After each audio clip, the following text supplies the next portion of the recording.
Mr. President, well, as usual, the Senate President is allowed, but I always make it a point to fall in line.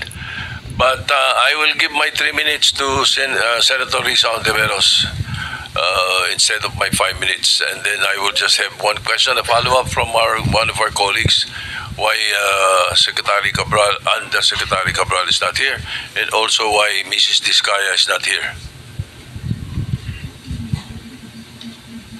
Who will answer? Mr. Diskaya, I suppose. Your Honor, yung misis ko po ay nagpadala po dito ng ng excuse letter po. Na hindi po siya makakarating dahil po sa mga valid reason po. Mr. Chair, if I may, what is the valid reason?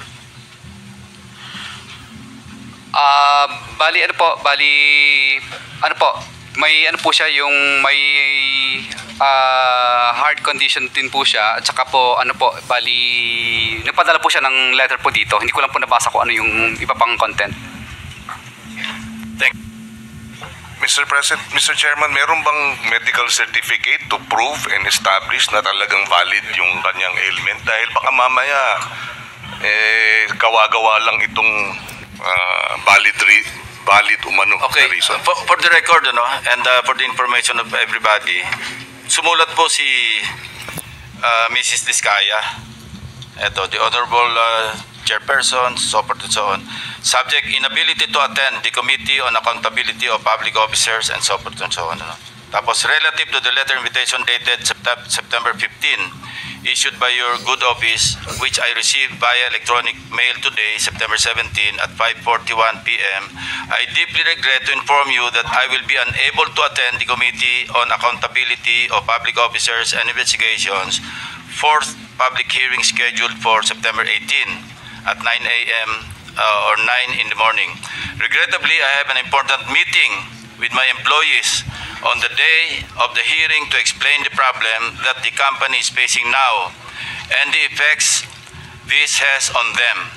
This meeting was already scheduled before I received the Honorable Committee's invitation this late afternoon, and some of my employees will be coming from various places. Thus, I can no longer cancel the meeting set for tomorrow. As such, I'm sincerely sorry that I will be unable to attend the committee hearing. I fully understand the importance of the committee's work and the seriousness of the matter at hand. I hope that my absence shall in no way be construed as a reflection of my respect for the committee and its mission. I humbly request the committee's understanding and patience in this matter. Thank you very much for your consideration. Very truly yours, signed, Cesara Rowena C. Diskaya. Mr. Chairman, with that letter, nagsisinungaling itong si Mr. Diskaya na meron daw karamdaman yung kanyang asawa. Mr. Chair, nanumpa ito to tell the truth, and dito harap-harapang nagsinungaling ka, binabastos mo kami, niloloko mo kami, diba? Huwag mo kami lokohin because the chairman has the power to cite you in contempt. I mean, do not do that. Iba yung sinasabi mo, medical condition. Kung may medical condition, sige nga, bigyan mo nga kami ng medical certificate. Iba yung sinasabi mismo na misis mo eh. Di ba kayo nag-usap? Sana nag-usap muna kayong dalawa. Ano bang palusot ang gagawin natin, sweetheart or darling? Mr. Chair. You lied. You lied. Paano pa kami maniniwala sa mga pinagsasabi mo? Senator Estrada is recognized. Thank you, Mr. Chair. The letter excuse of Mrs. Diskaya is totally unacceptable. Ang sabi niya, meron siyang meeting. This hearing is of national interest. Huwag niyang lulukuhin itong hearing na ito. Huwag niyang bababuhin itong hearing na ito.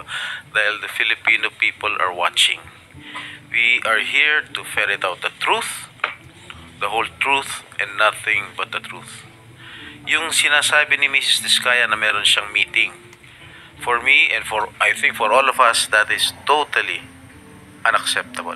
Kung meron siya sakit, okay lang. But provide us with a medical certificate. Yeah, what is the pleasure of the members of the committee? Mr. Chairman, in this regard? may I?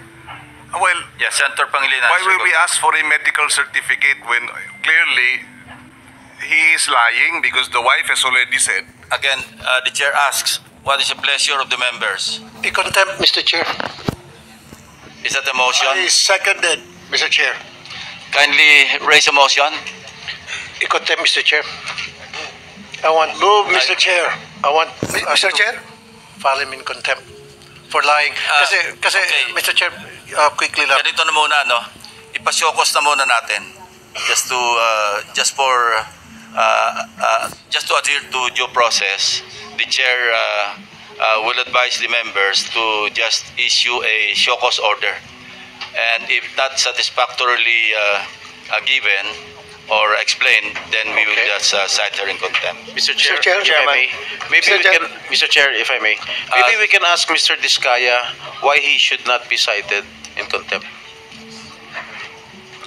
Your Honor, But the subject of this motion is Mrs. Diskaya.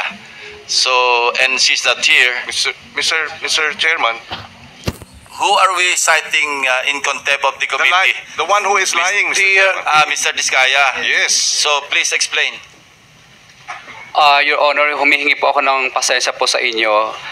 Wala po akong intention talaga magsinungaling, pero yung misis ko po kasi talaga ay madalas po, may sakit po talaga siyang diabetes at saka meron po talaga siyang hypertension. At katunayan nga po, marami po siyang mga maintenance po na gamot na ginagamit. Opo. Mr. Chairman. Mr. Chairman, Yes, Senator Ontiveros. lalo akong nalilito sa show cause ni Mr. Diskaya kung bakit hindi nyo po siya dapat i-cite in contempt for lying. Iba po ang heart condition sa diabetes, iba rin po yon sa hypertension, at lalong iba sa mag-a-absent sa hearing natin dahil lamang may meeting siya.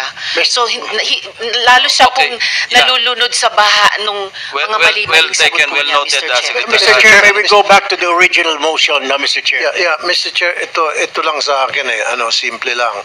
Very inconsistent yung mga pinagsasabi nitong si Mr. Diskaya. And then pangalawa, mag-asawa sila, imposible hindi niya alam, hindi siya nag-uusap tungkol doon sa health conditions ng silang dalawang magkasama.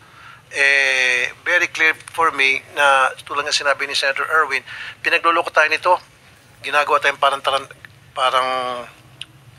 mga bata rito. There's a motion to cite in contempt of the committee, Mr. Diskaya. Any objection? Mr. Chair, Yes, Senator Marcoleta. na-override na po ba yung proposal nyo na show cause muna o... No, he has already explained.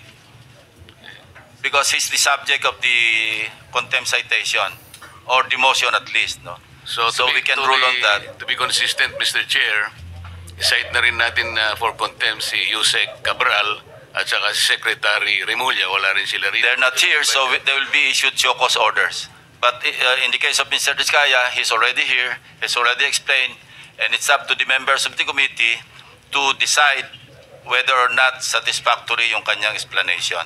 But yes, we will issue show cause orders to the persons mentioned by the Honorable Marcoleta. Pero mamaya, Mr. Chair, meron ako mga katanungan sa kanya na makukontempt talaga to. Kahit anong mangyari before the end of this Hindi na, meron ng pending motion. He will be cited. We'll rule on that. Sinisiguro ko alright. makukontempt ito mamaya, Mr. Chair. Well, Kung hindi tayo thank you. makukontempt dito sa pagsinungaling niya dahil doon sa kanya misis, dito may hawak ng mga dokumento na makukontempt ang taon to at the end of the day. The Senate President is recognized. Yes, okay. I think your pending motion is not to cite him in contempt. It doesn't necessarily mean that we will be deciding on what to do with him after that. It's just merely citing in contempt for lying. So we'll take it at that at this point and perhaps discuss later on what the decision of the committee is. But in the meantime, I'm giving up my 3 minutes to Senator Rizal. Not Point yet, of inquiry. Senate President. Point of inquiry, Mr. Chair. I would like to clarify with Senator Marcoleta if he raised an objection because I did quite get it. No, I'm not raising any objection. Thank you, Senator Point of Marcoleta. inquiry. So let's rule first on the motion, pending motion, before anybody else talks. No. So there's no objection. So Mr. Diskaya, you are cited in contempt of this committee. Point of inquiry, Mr. Chairman.